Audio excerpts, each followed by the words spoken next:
All right. Good morning, everyone. Welcome to a rainy Tuesday in Vancouver. Huh? Ni hao? Ni hao. Yes, so welcome to Tuesday. Let's see who's here. So Mike is here. Not me, this Mike. Good morning, Mike. Adel's here. Hello, Adel. And Clara's here. Good morning, Clara. Good evening to you, Vicky. Chan, good morning. Sala, good morning. Daniel, hello Daniel, good evening to you, or good morning if it's morning already. George is here, or maybe not. Shimimu's here, hello Shimimu, and John is here. Hello John, good morning. Okay, so today what we'll do is we'll finish off sexism. Our second micropaper, when did we say that was due? Did we say Next Friday. not this Friday, but next Friday? Okay. Can we do a quiz on Tuesday? No. Because you have not this next week. You have Wednesday off. You have Wednesday off.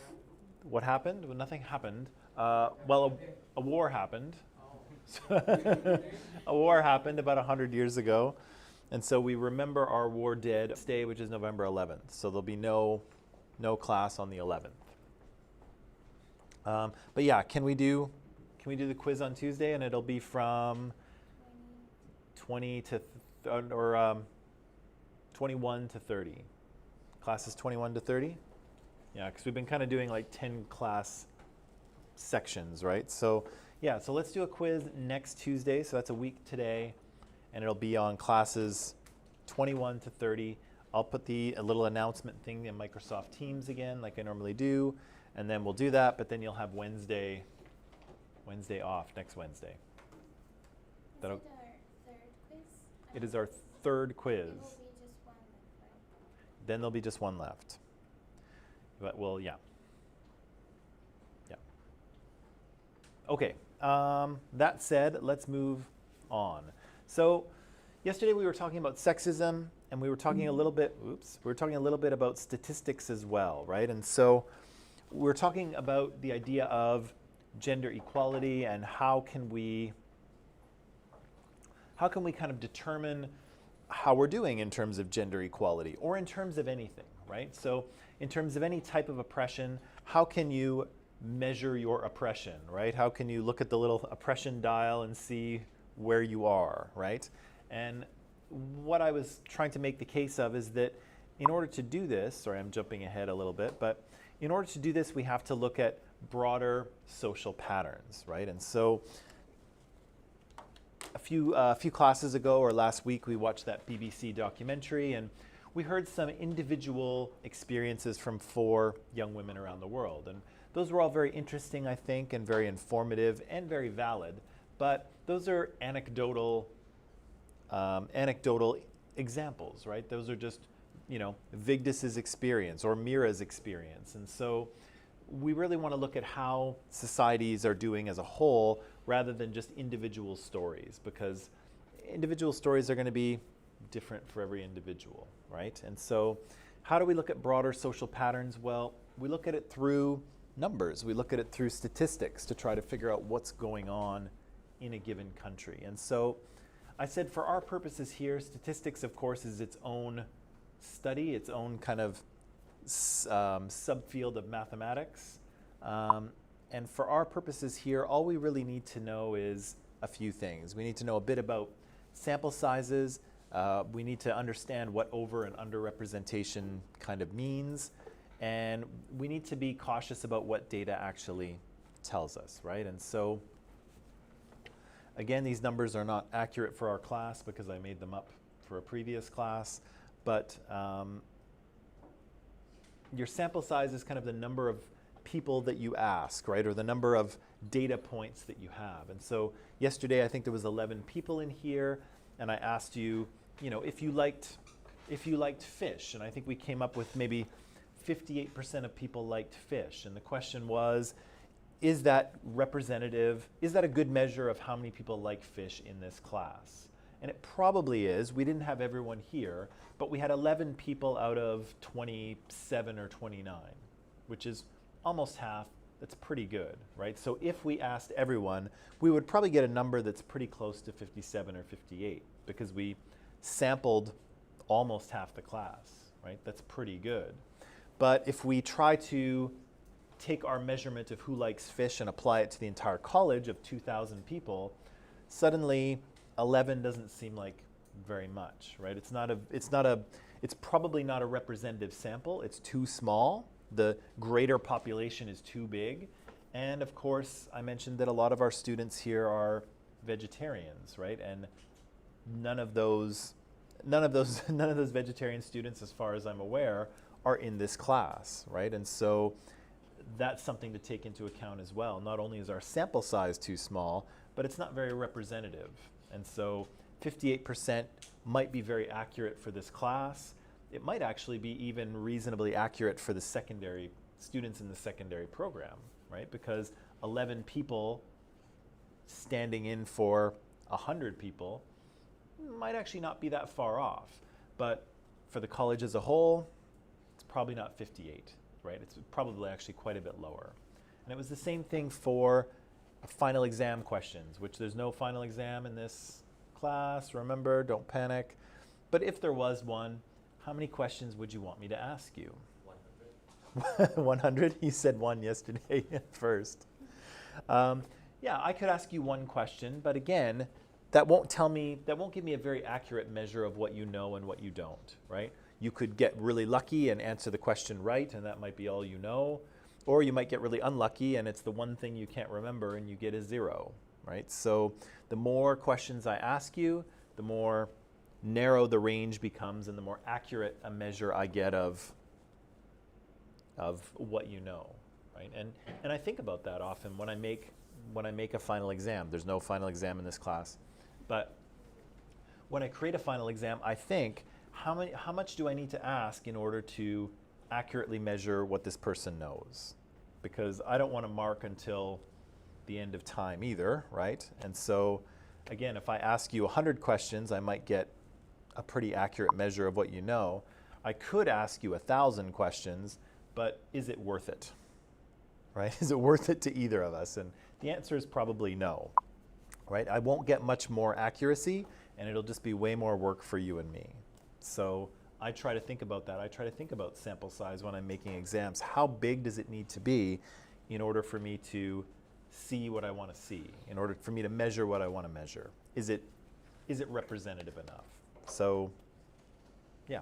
So that's sample size. So we always want to know how many people were actually sampled, or how many people are we talking about, right? Because a small sample size won't be representative of a huge group of people, and so we need a sample size that is big enough, okay? Big enough to be representative. So we went through these yesterday, and I'm not going to go through them all in detail today. Over and under representation. How would you describe that to me in your own words? When the data is below 50%, or like for a range, like if women are 30%, then we can say they are underrepresented. Yeah.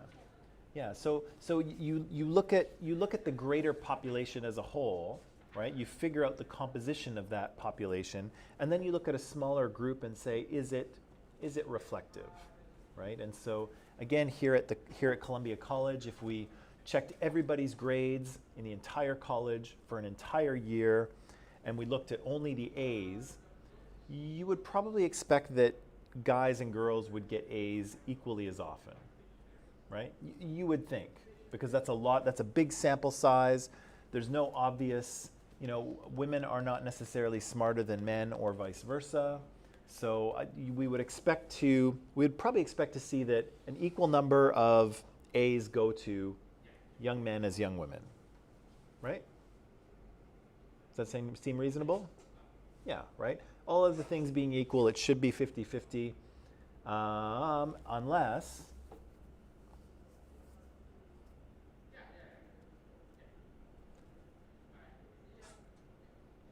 you would have to make sure you measure it properly, right? Because I don't know what our gender mix for the college is.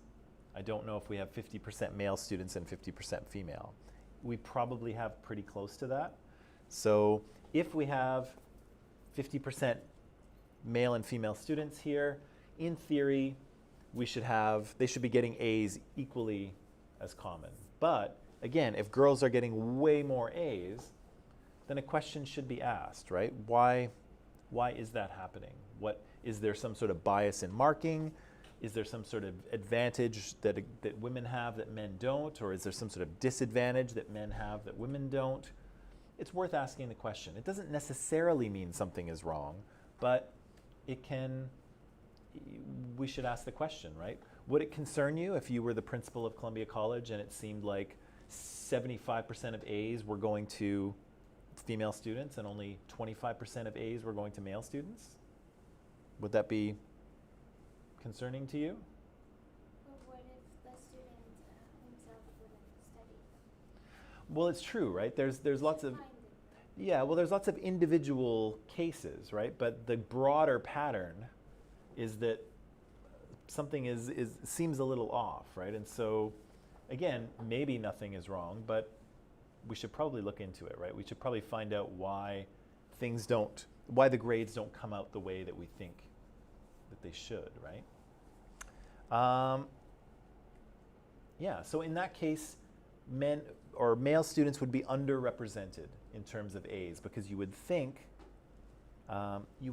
that basically 50% of A's would go to male students, 50% would go to females.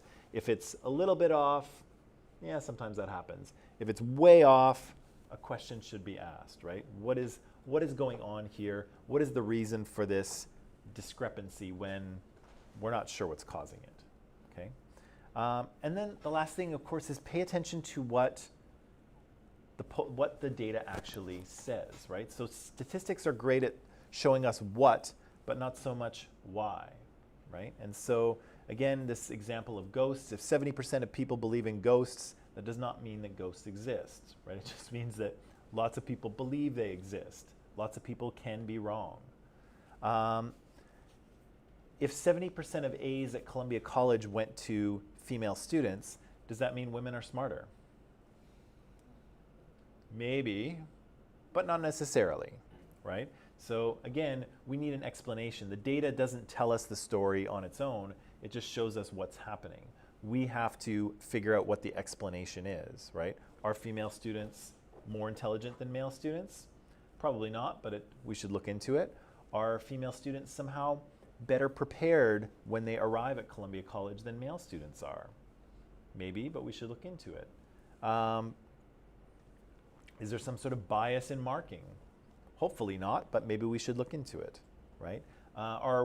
Do women devote more time to their studies because men are off doing something else? Maybe or maybe not, but we should look into it, right? So again, the numbers just tell us, they tell us what's going on, but we have to figure out why, right? We have to figure out why the numbers are the way they are.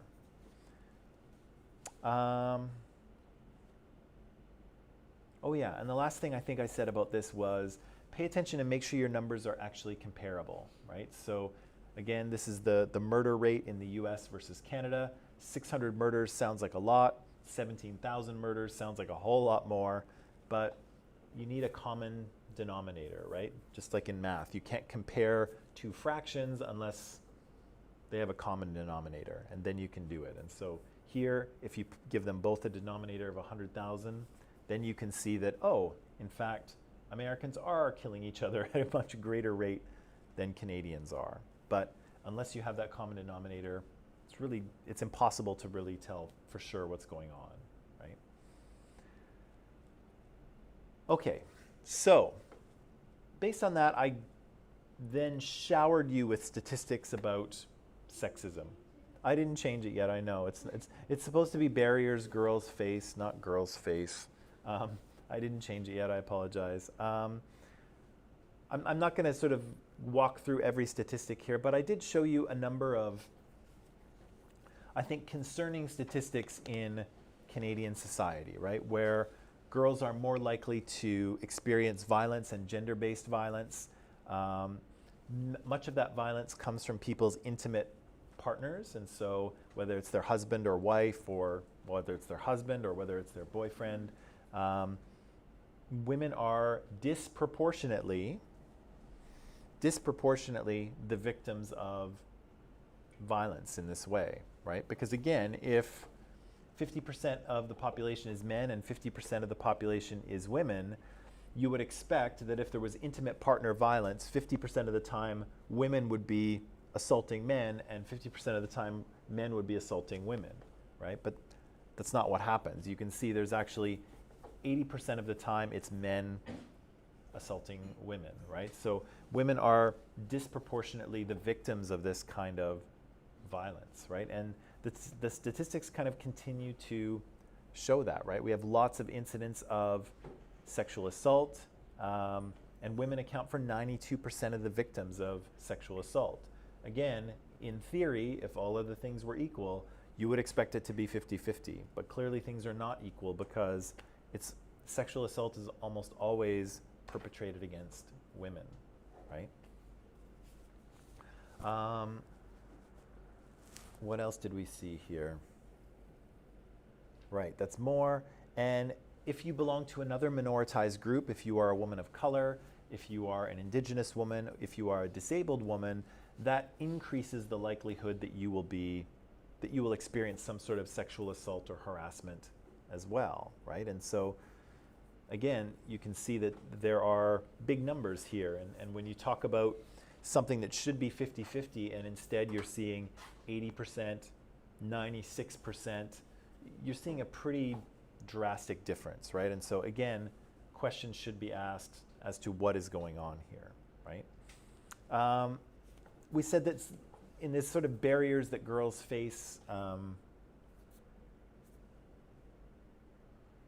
section here in my PowerPoint, most of this had to do with mental health, right? And you can see here that girls are increasingly feeling less confident as they go through middle school and high school, which is unfortunate, right? Because you would hope that the opposite would be happening, right? You would hope that as these girls grew up and as they sort of gained skills and gained competence in, they're in school and in their life, you would hope that they would become kind of more confident, right? And so by the time they get out of school, you would hope that they would be ready to take on the world, right? But the statistics kind of suggest that that's actually not the case, right? They're coming out of school feeling less confident in themselves than they went in, which is an issue, right? And again, it doesn't really explain why that's happening, but I think it's a good question to ask is what is going on, right? Why are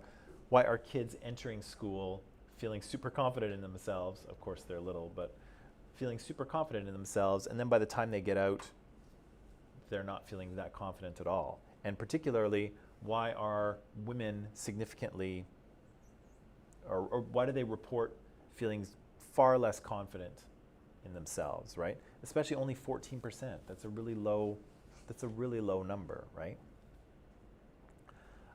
We said that girls are more likely to be hospitalized for mental health conditions or for eating disorders than men are. And we said that in some ways there's a gender issue here too, and I'm trying to explain this a little bit. Women are often more likely to reach out and get help from people if they have a mental health condition. Men are much less likely to reach out, right? And so again, more women are winding up in hospital. It's bad that we don't want people to be suffering so much that they wind up hospitalized, but at least if you're hospitalized, maybe you're getting the help that you need, and men are less likely to do that. And so that's disadvantageous to men in this case. And so some of this number is concerning, some of these numbers are concerning, but some of them are less concerning in a way that, hopefully young women are actually getting the help that they need. And the question is, are young men experiencing these struggles and experiencing them in silence, right, in isolation? Right, so this is new for today. The gender pay gap. And so you'll hear this spoken about a lot when we talk about sexism and oppression, that women are simply not paid as much as men. Is that true? What's that? You never heard it before? What's that? You don't know, but you think so? Okay. Anna? Yeah, because like women can speak for themselves if they pay like if they need to slow, but men can like go and speak up to the manager, I think. Yeah. Sometimes. Yeah, so there's a couple things, there's a couple of reasons why this might be, right? And again, it might have to do with work being kind of normalized according to men and men's behavior, right? Women are perceived differently in the workplace than men are and have different challenges. But let's look at this pay gap here. So there's three different ways that you can measure men's earnings as compared to women's earnings, okay? And so basically you can look at how much people earn yearly, so look at their annual salary for full-time and part-time by gender and then compare them. You can compare just the annual earnings of full-time workers, right? Because often women will work part-time because they'll be looking after children in the home, right? Or you can simply look at the hourly pay of full-time working women to those of men. Okay, so you can look at this on a yearly scale. You can look at it on an hourly scale. You can compare full-time or you can compare full-time and part-time. So if you do it the first way, the data will show you that women in Canada earn an average of 69 cents for every dollar that is earned by men in 2016.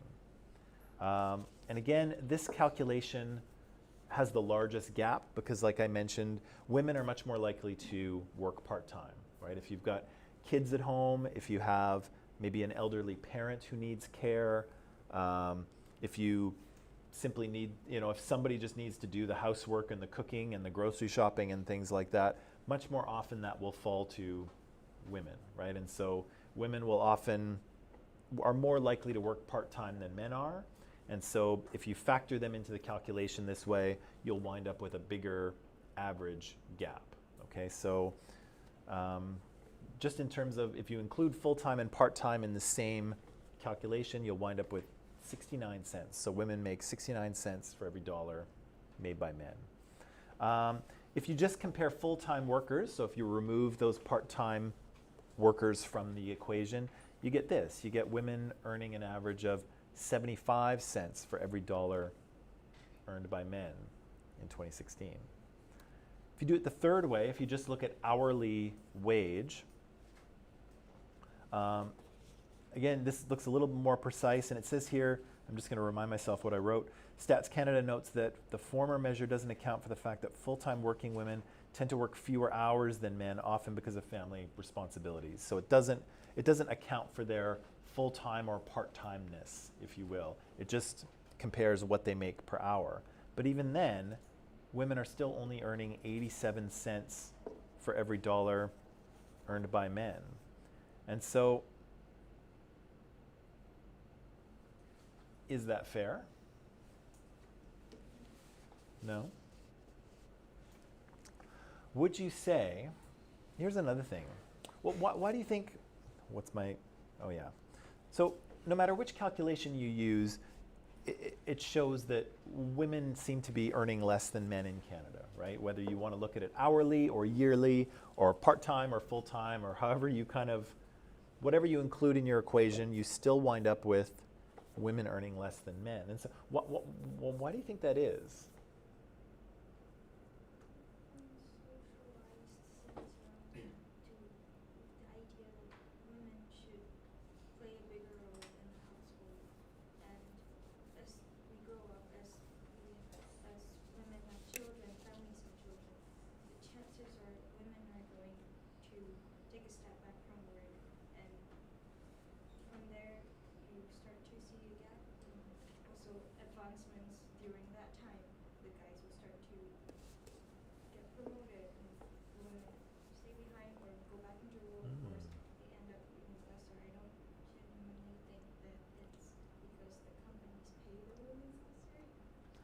Okay, so there's two things that Avera mentions. One is that Yeah, women will tend to take a step back from work in order to look after domestic responsibilities, right? So if there's kids to look after, elderly parents, women will tend to work less hours in order to take care of those domestic responsibilities, right? The other thing, of course, is that if a couple is going to have a baby, and I'm thinking a heterosexual couple here, the man really doesn't have the choice to step back from work during the pregnancy, right? Because women are the only ones who become pregnant, and so they're kind of forced by biology to take time off work, right? Because men can't become pregnant. And so when they do that, of course, like you mentioned, sometimes women can fall behind, right? You go on maternity leave, you take some time off work, and then you come back later, but the men who got hired at the same time as you have advanced, right? Maybe they've gone a little farther, maybe they've gotten a few raises, maybe they've gotten more experience, or they've done more things, or they've simply earned more money because they've been working while you've been on maternity leave, right? So if a woman has 2 children, you know, she might be off for 2 years. And so a man that got hired at the same time as her is now kind of potentially 2 years ahead of her and is making more money simply because he's just been there, right? He's been there that whole time, and women have, and the woman has been on maternity leave taking care of their baby, right? Did you have anything else in there, or did I summarize that okay? Yeah. Why else do you think? So, you said okay. Why else? Maybe the men are in charge of something. As we said, like the advertisements, like we said that who made these, we said that men could have made those. So Right. in this way, we can say that men could have been the head of the page in a company or something. Right. If you have a head of a company, if you have a boss or an owner, are they more likely to be men or women? Yeah, they are more likely to be men, right? Again, there's lots of women who are in charge of companies. There's a woman in charge of this company right here, actually a group of women in charge of this company right here. But more likely you're going to have a man in charge or a man as the owner. And so usually the owner has some say or some control over what his workers are paid. And so is it possible that there is some bias on the part of company owners or HR managers in terms of what women are paid? Even if it's unconscious bias, is it possible? Could be. We definitely saw that there is unconscious bias at work for hiring people with regard to race, right? We saw that University of Chicago study where it seemed that people with stereotypically black-sounding names were being discriminated on on the basis of their race. Is it possible that women are being discriminated against as well? Maybe like they're thought as like they're working a little less because men have more power to hold on to work. Right. Yeah. If let's say I was in charge of a company, okay, and so it's not a big company, so I'm responsible for hiring staff as well. And so if I get 2 candidates and they've got their resumes in front of me, and let's say their resumes are pretty even, pretty equal, but I know one is a man and one is a woman, what do you think, what kind of messages might subconsciously go through my head, even messages that I might not be aware of with regard to their gender? You will start to compare the working quality. Okay. And what kind of things might I think about their kind of working qualities? What's that? Work experience. Yes, but let's say like work experience is about the same for these two. Sam? What kind of job are you talking about? I don't know, any job. Just a normal, unexciting office job. Yeah. Sitting in a cubicle, typing at a computer, answering a phone, Okay, so sending the occasional fax. you would think that men are more likely to stay at the company than the woman. Okay, hang on one sec. So Kang says I might be more inclined to think that the man will stay at the company. Why would I think that? Because like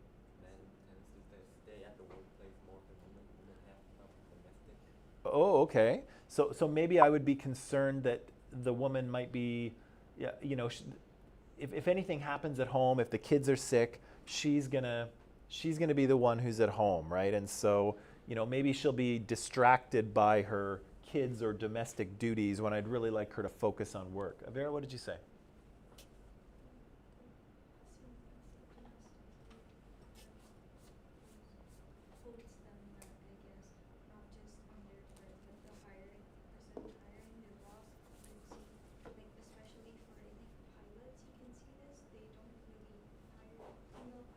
Mm.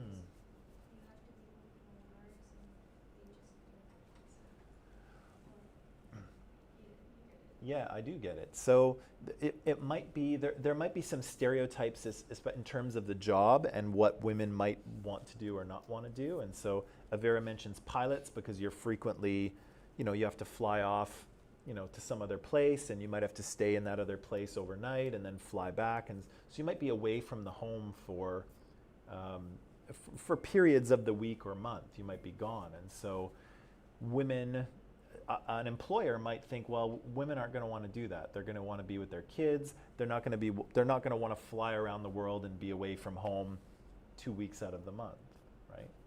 Of course, it's also possible that women might be less likely to apply for a job like that because that stereotype might actually be true, right? And so there might be it might work both ways, right? The employer might assume that women might not want to do that, and that stereotype might actually be true for some women, right? They might not want to be away from their kids and their husband for two weeks out of every month.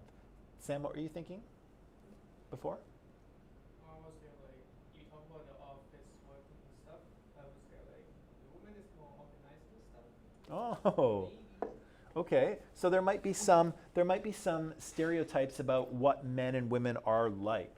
Right, and so women might be more organized. So that actually might work in her favor. I might assume that she's, more organized and more diligent and on top of things, and so I might be more inclined to hire her. What's that? More calm than the guy. What's that? More calm down than the guy. More calm than the guy? Depends on Maybe. I have a stereotype in that regard too, but I'm definitely not repeating it on camera. Maybe I'll tell you off camera later, but I'm not having it on camera. What else do you think? Okay, so if there's a physical element to the job, men might be favored for it, even though it might not be to the degree that a woman couldn't fulfill the physical requirements of the job, but men might be favored that way. What if I'm looking at these two resumes, this man and woman's resume? What about like pregnancies and stuff? What might I think about that?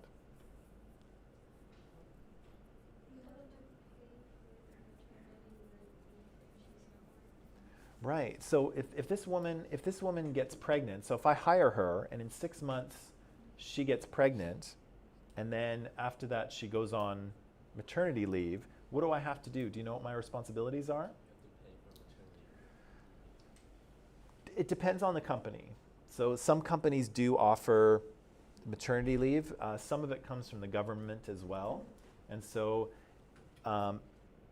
depending on the company you work at, you may get nothing. So you just have to apply for government maternity leave, which is actually not that much money, but it's better than nothing. Some companies will top up your salary. So if you were, if the government is giving you 60% of your regular salary, your company may say, okay, we'll put in the other 40, so it'll be like you're making what you normally made. But not all companies do that, and they're not legally required to. But yeah, I might, if I have a program like that, I might have to pay for her while she's on maternity leave. But what do I also have to do?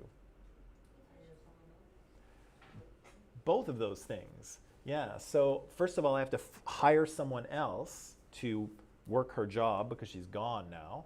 But I also have to hold her job for, I believe, a year. So I have to hire someone else to fill her job, and then I have to get rid of that person after a year so she can have her job back.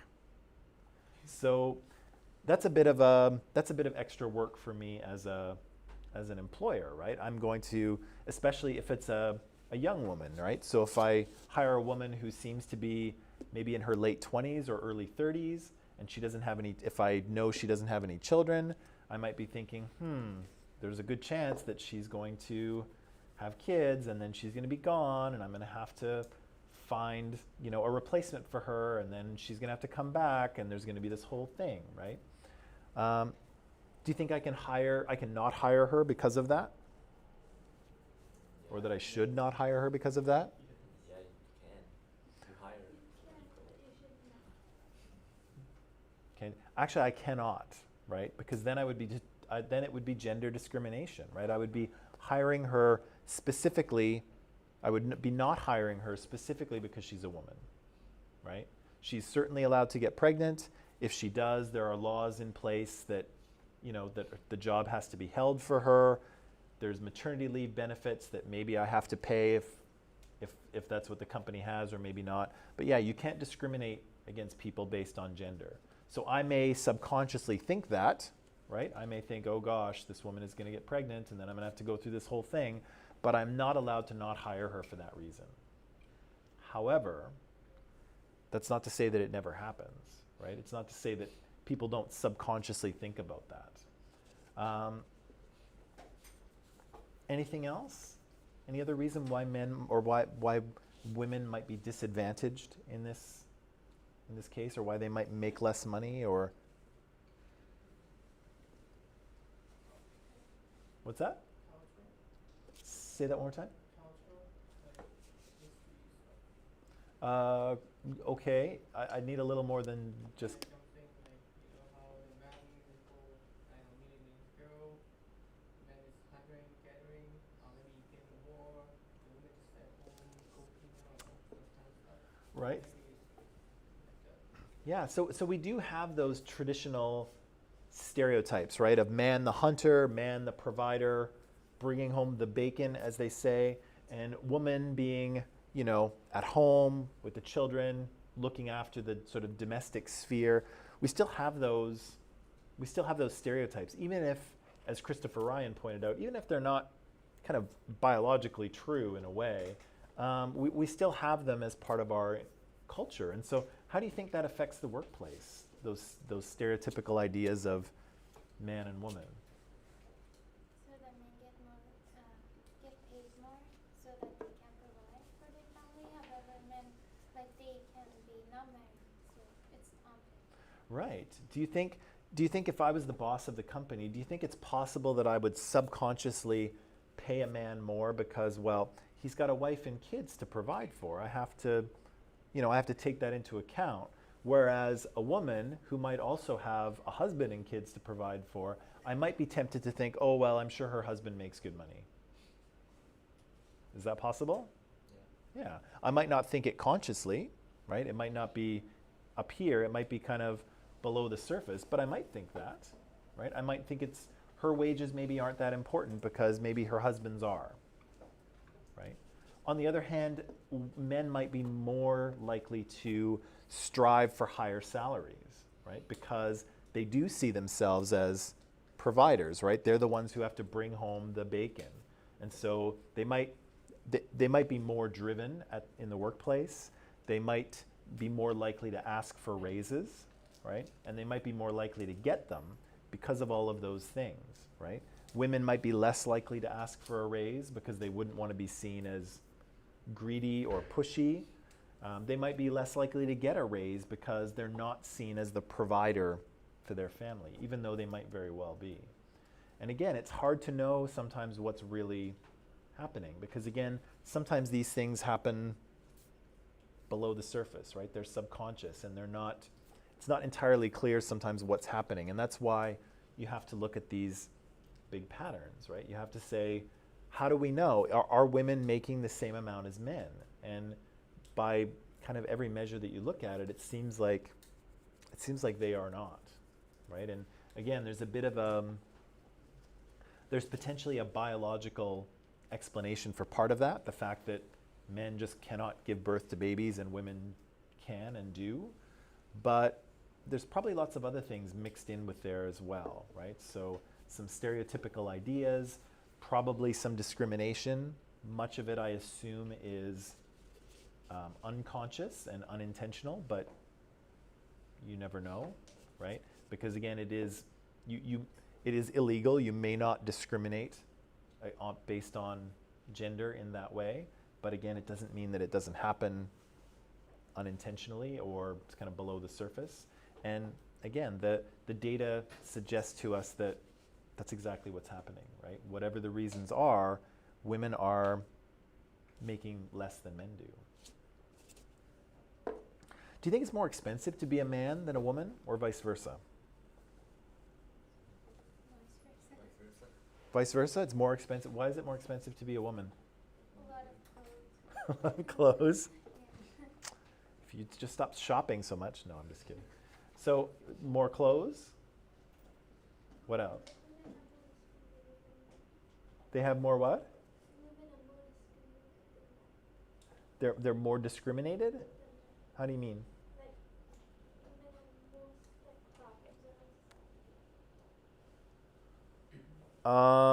Okay. I'm confused about how.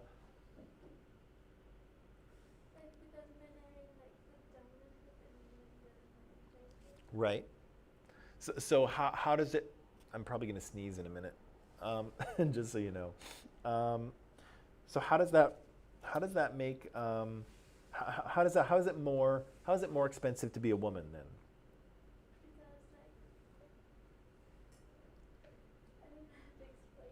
Okay, take a minute and then let me know if you can turn it the right way in your head, okay?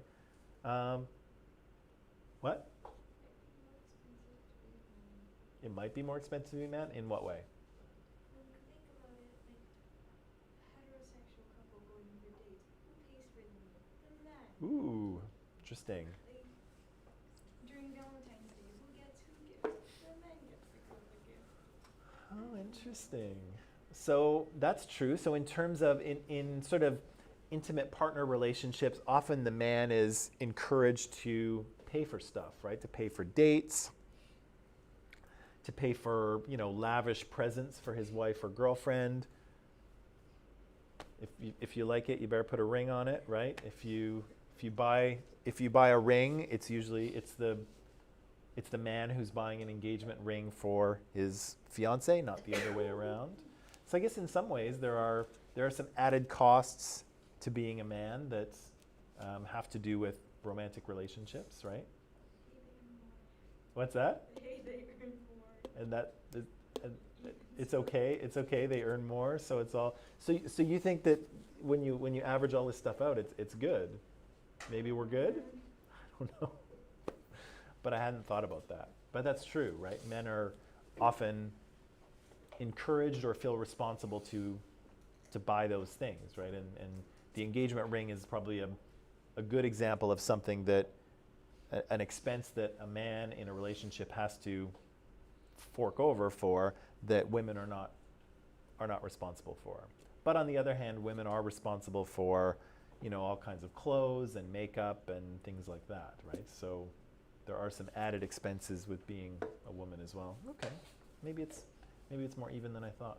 Yeah, like men just buy one pair of trousers and one pair of shirt and then 2 or 3 pairs, and girls have like New Balance clothes. Right. Women either enjoy or are expected to be more fashionable, right, and have lots of different kinds of clothes, whereas someone like me can basically wear the same thing every day, and it's not a big deal. Or you, right? So, I don't know. I'm not really sure what the answer is, but it's interesting to consider if it's more expensive to be a woman or a man. I kind of think it's still a woman, but I have no data to back that up. That's just my opinion. There's no critical thinking there. It's not a conclusion. I have no premises or data. It's just an opinion. I could be wrong. Okay, you want to take a quick break? Okay, quick break, and then when we come back, we'll summarize this sexism thing, and maybe we'll get on to racism.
And we're back. Okay, so let's summarize sexism here, and we'll get ready. We'll move on to racism. So in this section, what we were trying to do is show how this one form of oppression, sexism, how it operates, and how in particular it has to do with social messaging, right? And we paid, I guess, particular attention to popular culture in this unit, because popular culture has a very significant effect on how sexism is continued to allow to exist, right? Because those messages are continuously transmitted to us, we continually absorb them, and they continue to have an effect, right?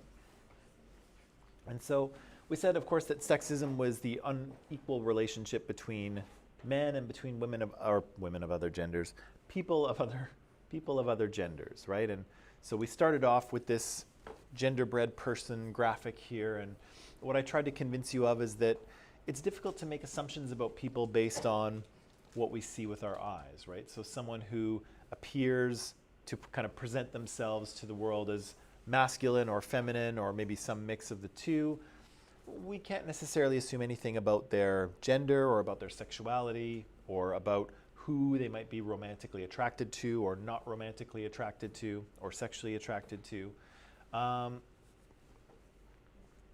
Certainly there are more common situations, right? So cisgender, heterosexual people, as far as I'm aware, are the majority of people, right? That's the most common variant. But there are lots of people that don't perfectly fit into kind of one end of the spectrum or another, right? And so in terms of their gender or in terms of their sexuality or their kind of romantic attraction or how they want to express themselves to society as one gender or the other or really as neither.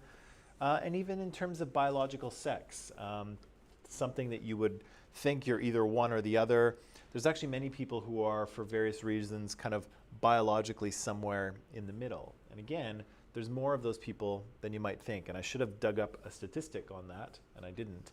But again, there's more people who are, you know, in somewhere in between male or female than you might imagine. But I said, regardless of our sex assigned at birth, regardless of what the doctor says when we pop out into the world and he looks at us and says it's a boy or it's a girl, regardless of what that sex assigned at birth is, all of our cultures have rules, right? They all have gender roles that they expect us to conform to, right? And so all of us will be educated, depending on our sex assigned at birth, to be a little girl or be a little boy, right?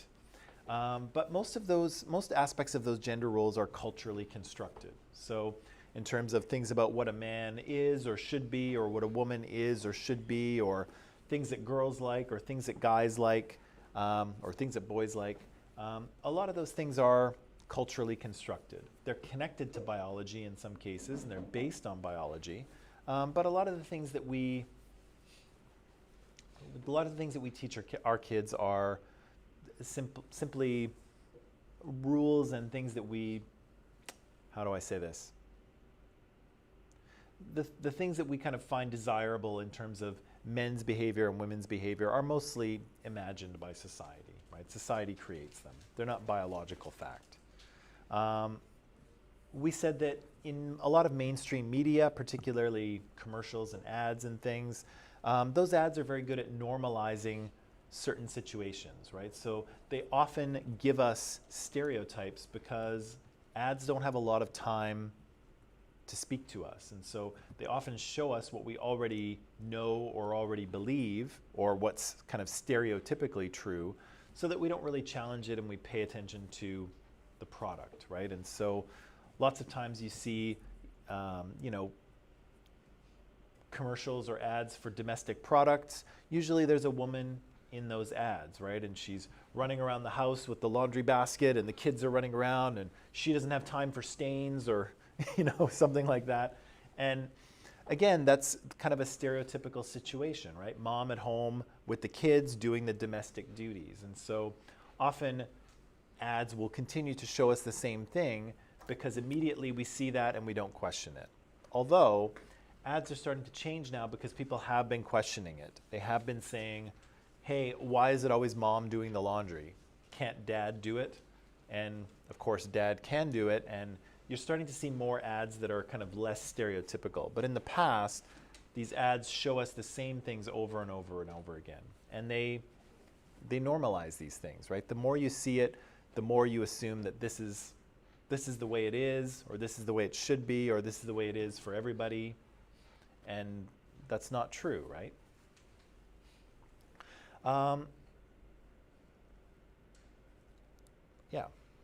We talked a little bit about misogyny, right? We watched that little video essay on the Big Bang Theory, and we said that misogyny is kind of a dislike or hatred or exclusion or violence towards women. And we said that, the Big Bang Theory, although it was funny, or I guess depending on your sense of humor, it's funny, and the characters in that show seem harmless. In fact, they're really not, right? Because they're able to get away with saying a lot of harmful, sexist, misogynistic comments.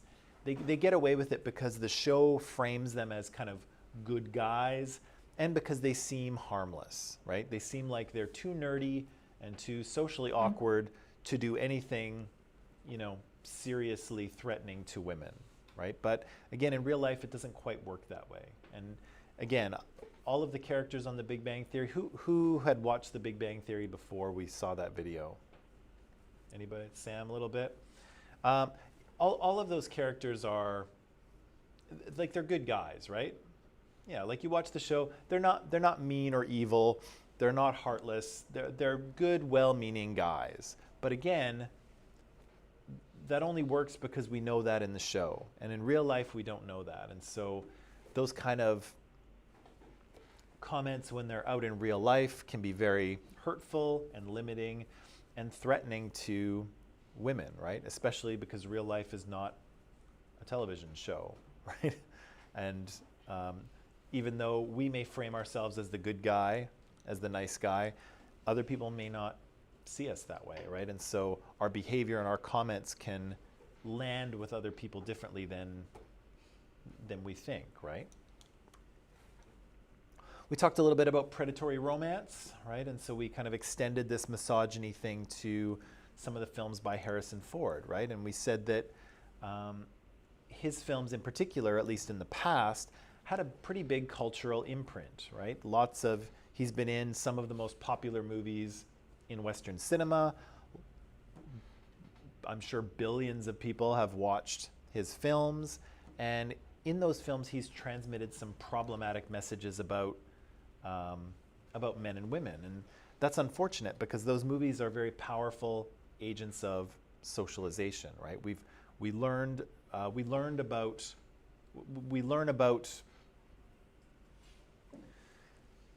gender roles and romance and all kinds of things from film. And so here in Harrison Ford's films, his characters are behaving in kind of problematic ways toward women, right? He doesn't listen to them when they say no. He doesn't take their anger seriously.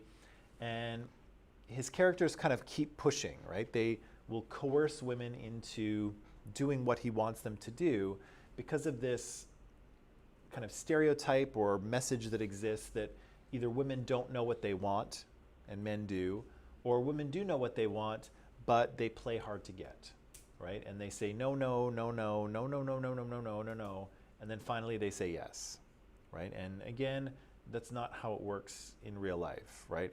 In real life, it's no, no, no, no, get lost, you creep, and then I'm calling the police, right?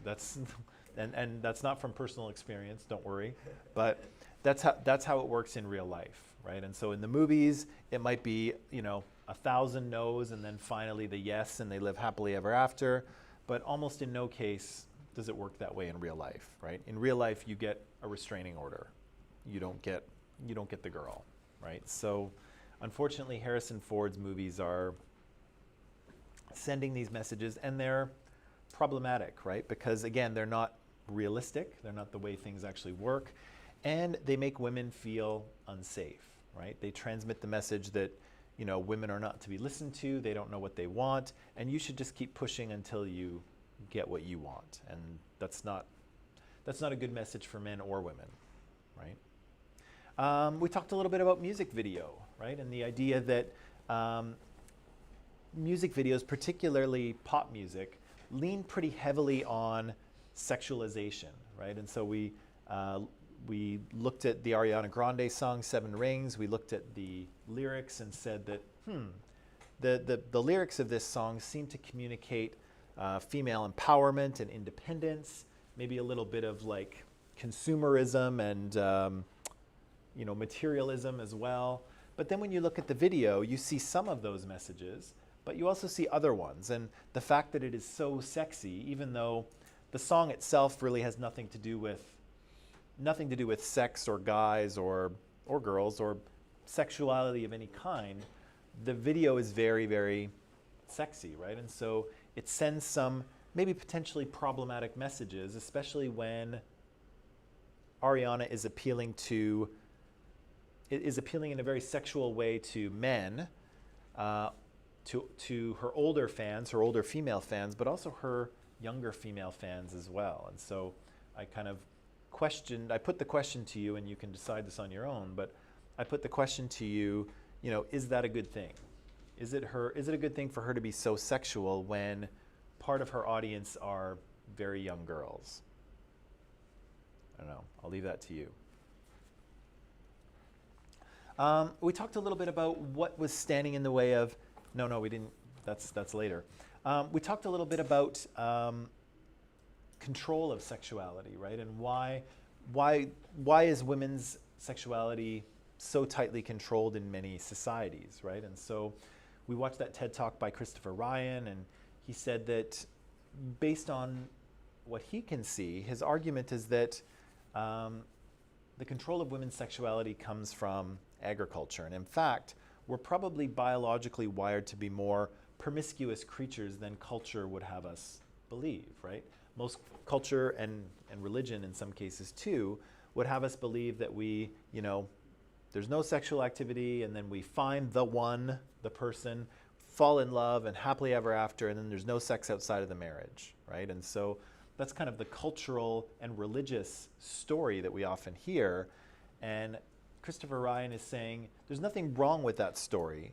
The only problem is that that's not really the way we are biologically wired.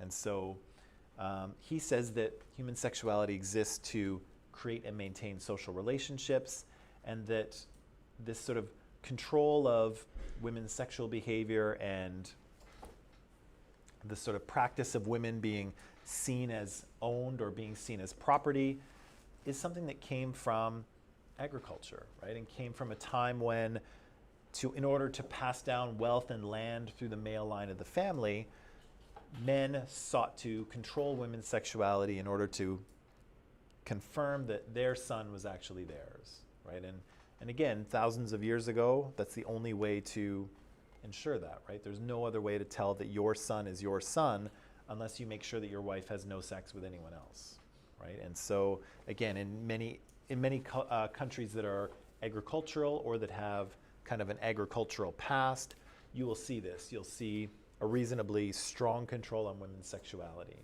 And here in the US and Canada, we do have that past, right? And so I think we're kind of emerging from it. We're a different kind of country now. We're sort of a post-industrial information service economy, whatever we are. And interestingly, what you're seeing is that the controls on women's sexuality are relaxing now, right? But again, in the past, there's this phase where intensive agriculture civilizations very closely control people's sexuality, and particularly that of women, right? And that's kind of what he was saying about control of women's sexuality and sort of the combination of women's sexuality and property rights, right? So we talked about that. We talked a little bit about patriarchy. Okay, that's still agricultural origins.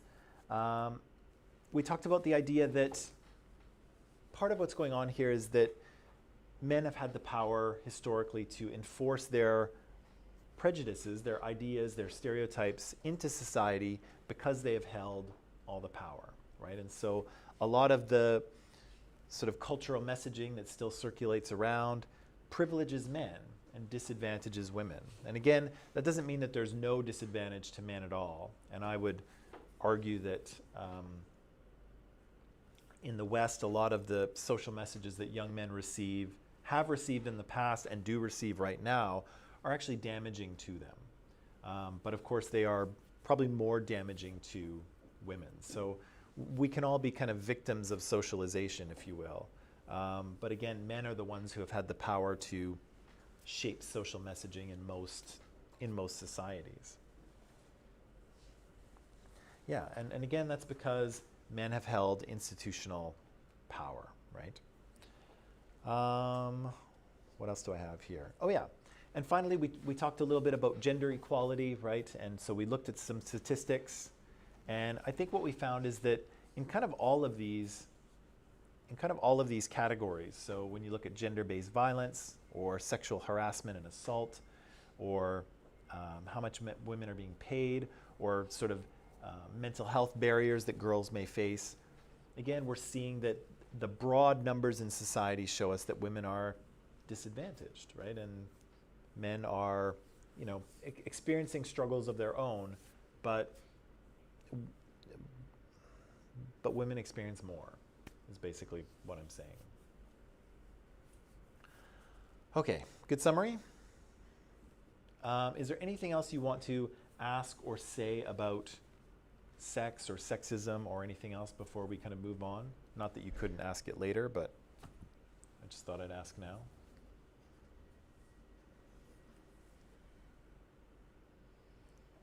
No? No? Okay. Let's... Handy. Okay. All right. Let's talk about racism. So this unit is probably one of the ones that is more... what's that? It's sensitive, but it's also super connected to what's going on in the world right now, right? And so, especially if we look at the United States, although some things have simmered down a little bit. Last term when I was teaching this, the whole George Floyd had just been murdered, and Breonna Taylor and some others. The Black Lives Matter movement was very vocal, and there was all kinds of things going on. And so that seems to have simmered down just a little bit right now because the election is kind of taking up all of everyone's attention at the moment. But still, it's a very pertinent issue in the US and in Canada, and of course in other countries around the world as well. So yeah, it can be a sensitive issue, but I'm hoping that we'll be able to kind of shed some light on what racism is and how it was kind of created and how it works, and that will give us the tools to sort of talk about it with a little less worry, right? Because I think racism is the form of oppression for which people are most hesitant to speak about, right? Because saying the wrong thing can really result in negative consequences, right? People will really jump all over you if you say the wrong thing in connection with race or racism, right? And so, and here I am talking and broadcasting myself to the entire world. So this is not intimidating at all.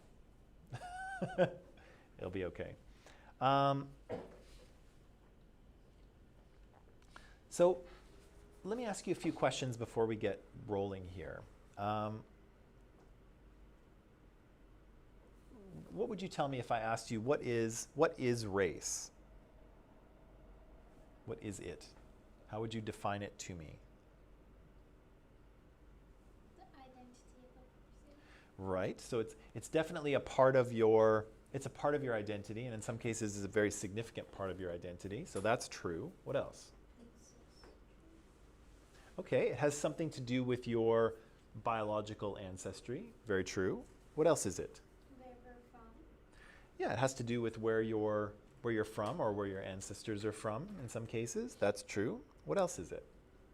Parents, your skin color.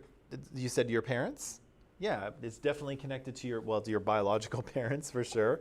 It does have to do with your skin color, right? As you all know, humans come in different colors. Not that many, but a range of colors are available. Where do you stand in society? Where you stand in society, yeah. So race has to do with your position in this social hierarchy, right? Some races have institutional and social and political power. In some cases, others do not, right? So there's a political element to race as well, and actually a little more than that, but we'll get to it. What else is race? Absolutely. What's the difference between race and nationality? If you hold on to that question, I'll answer it in about 2 minutes. I have a slide, but I will answer that. Okay, let me ask you this question. That's most of what race is, I think. Do you know what race you are, if I asked you? Asian. Okay, so you know what race you are. You don't have to tell me, but do you have an answer for that in your head if I asked you? Yeah. Because I think I do. I think if somebody asked me what my race was, if there was a form, right, and it said what race are you, and it had some check boxes, would you know which box to check? Yeah, right. So, but Avera's like, I don't know. you don't know? I guess it would depend on the box, right? You don't know? Like on my identity card, for Singapore, there's a race and it says Chinese. Yeah. I'm sorry, you answer it later. I'm still very confused about the difference.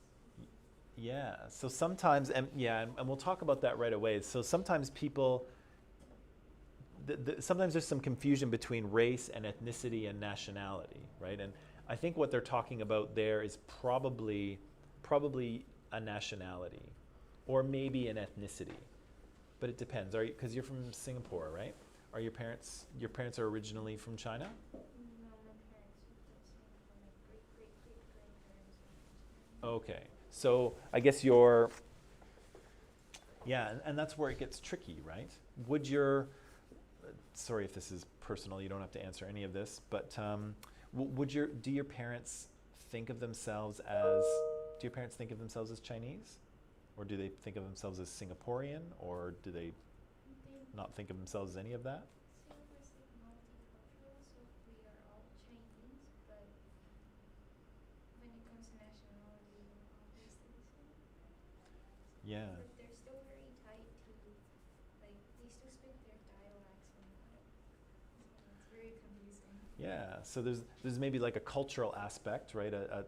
A Chinese culturalness, right? But they also have an affinity for the nation that they live in, right? Or the state that they live in. And so Singapore means something specific to them and it's part of their identity, but their sort of Chinese heritage and ancestry is also, sounds like that's a little bit important as well. Yeah. What about with you? How do you think of yourself? If you don't mind my asking. I know I'm Chinese, but if someone said, "Are you from China?" I would say no. I guess. Yeah, well, you're not, right? Because you're born in Singapore? Yeah, and your parents were born there too. Yeah. So so in some cases it becomes a complicated question, right? And a lot of these things overlap in terms of race, ethnicity, nationality, citizenship, right? All of those things are kind of overlapped and mixed together, right? So sometimes it's confusing. Who gets to say what race you are? You. You do? No. No? Country, I think. Maybe. I don't know. How did Chinese wind up on your ID card? We have different races in Singapore. We have Chinese, Malay, Indian, and I think Eurasian. Okay. If you have your ID, it's one of those four, I think. Right. And so if you go to like a government office, do they just look at you and say, okay, check, you're Chinese, because you're clearly not Malay or your your. certificate when Ah. you were born based on your family. Okay. So that's determined earlier on, right? Is it probably still the government though, right? Yeah. So maybe the government determines it. It's hard to tell. I don't know. How does the government determine? How do, how do they determine it? What are the guidelines, right? So these are good questions, and we'll try to come to an answer. Can you change races? Could you be one race and then switch teams somehow? Is there any way that could happen? Oh, maybe. No? You're looking at me like I'm trying to trick you. Is there any way? If you find out your grandparent was adopted and you find out the true heritage and you're like, yo, I'm not this, I'm actually this. Okay, so, right, so maybe you find an ancestor in your family tree that you weren't aware of that changes how you think about yourself. But let's say if I looked back in my family tree, and I don't, but let's say I found out, oh gosh, I have a great-great-great-great-grandmother on my father's side who is Chinese. Does that change what race I am?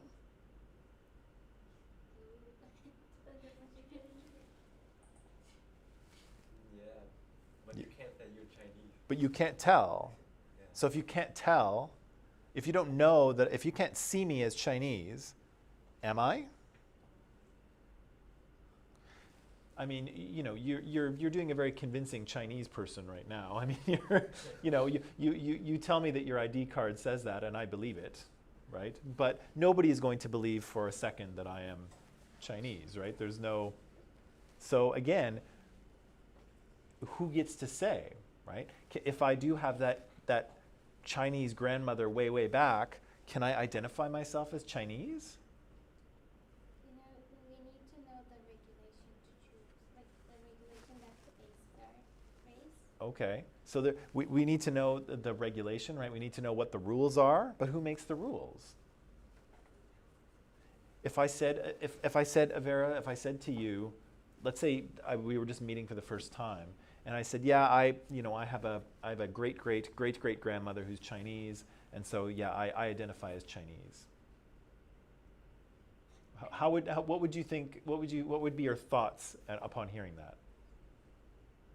It's like the non-black people who are like, their great-great-grandparents are like black or something, and they're like very marginally that race or ethnicity, and they find excuses to use, Yeah. like, But you'd probably think, I don't know what this guy's talking about. This dude is so white, right? so weird. Yeah, I know, it would be weird, right? Because race, of course, has a visual component to it, right? And I, in no way look Chinese, right? And so I might say, yes, I had a great-great-great-great-grandmother. She was Chinese, and so that's how I identify. And you would probably say, yeah, right. Or, what is this guy talking about? He is super white.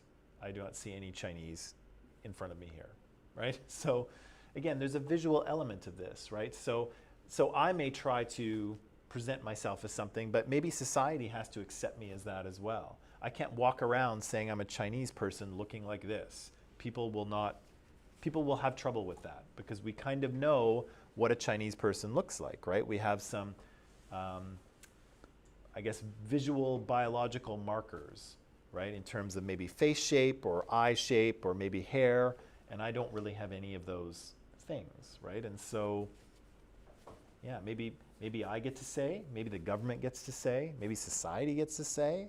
Who gets to make the rules, right? What are the criteria? Is race meaningful? Does it mean anything? What is race exactly? What is it?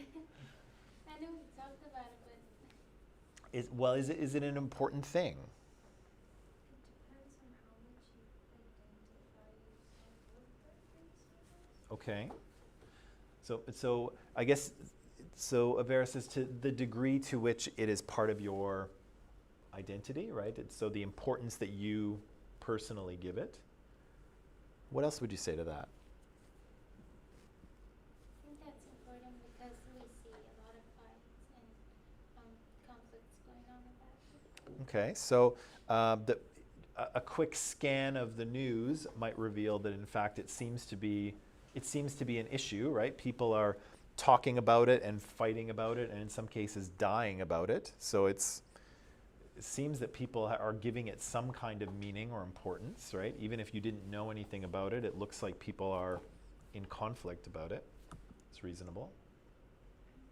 It's heavily tied with culture, so it probably is meaningful because it's very modernized. Right. So ideas about race or identity can be very tightly held, right? Depending on, either feelings about your own race or feelings about another race, right? And so those things could be cultural. They could also be historic, right? And so if you have a historic relationship with another race, depending on the nature of that relationship, that could have very significant impacts on how life plays out, right? And I think that's what we're seeing in the United States, right? Black Americans and white Americans have a, relationship of a few hundred years, in which case, and it wasn't an equal relationship, right? And at one point, one group owned the other group, right? And used them as slaves for economic activity. So there's a historical thing that has, there's a historical legacy that is still in play in the United States, right? And in other places too.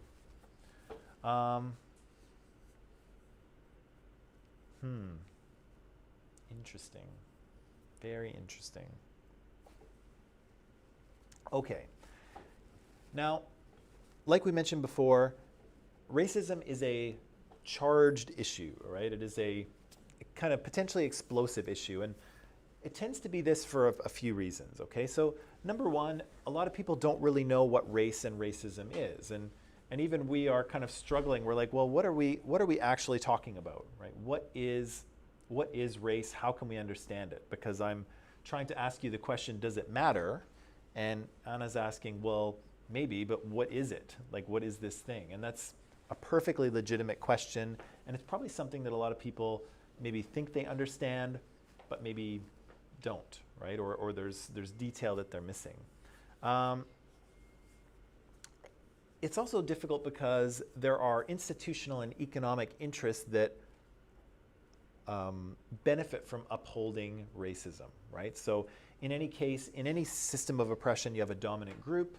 The dominant group has power, and they don't really like to lose their power, right? They don't really want to give power to another group. And so any time when a minoritized group challenges the dominant one will resist. Well, they'll push back because they don't want to lose their power. And, race is just one example of this. There are a bunch of ideologies floating around out there that are meant to be helpful, but are actually not, okay? And so ideologies such as individualism. So this is that everybody is a unique individual, and we should treat everyone as a unique person, right? We should just see people as the unique person that they are. And that's true, and that's good. We should do that. But the social groups that we belong to are also important in society. And so we have to do both of those things, right? So I have to see, Avera, since we've been talking, I have to see Avera as the unique person that she is, right? But I also have to keep in mind that she's a young woman, right? And she's Chinese or Singaporean or however you want to see yourself. But society sees you as a certain person, right? A person of a certain race or ethnicity or nationality. And so I can understand Avera and see her as the unique individual she is, but I also have to remember the social groups that she belongs to. And that has an effect on how she lives her life and how she experiences society, right? You're a young woman, I'm an older man. We experience society differently, right? And I have to remember that. And color blindness too, right? That part of that is like, I don't see color, right? I don't see people's race, I just see people. which again is very well-meaning, but again, it denies the reality of certain people, right? And so, yeah. Is colorblindness kind of like equality versus equality? Let's see. Because if you see everyone equally, then you can't see the need to help. Yeah, I guess it would be. It would be more of an equality thing where you're trying to ignore everyone's, you're not paying attention to anyone's racial background. And you're just saying, everyone's an individual. I don't see color.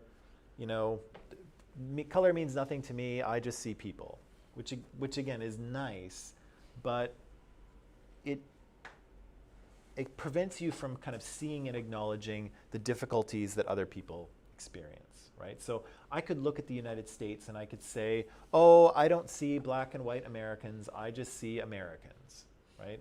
And that's very heartwarming and it feels very nice to say, but the reality is that in the United States, living in the United States as a black person is a different experience than living in the United States as a white person.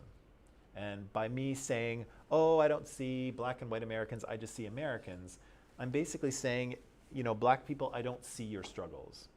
I'm ignoring it because I just see people, right? So again, it's kind of a well-meaning ideology, like it's a well-meaning thing to say. And ultimately, maybe we will get to a point where that's true and people are just people. But for now, that's not the way it is. And so we have to acknowledge that people's identities, people's racial identities has an effect on the way they live their lives and the way that society treats them. And that's not fair and that's not desirable, but that's just where we are right now.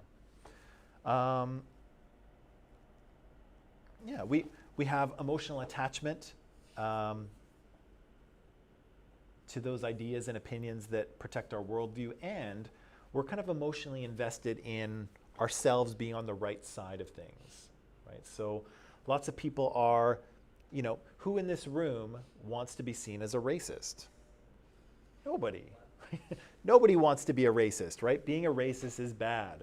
And as we kind of continue down this sort of path, you know, in the recent past, being a racist is becoming a worse and worse thing. Nobody wants to be labeled a racist, right? And people will go to great lengths to ensure that they're not, which is good. You should not be a racist, but sometimes people's defensiveness at not wanting to be seen as one prevents a conversation from happening.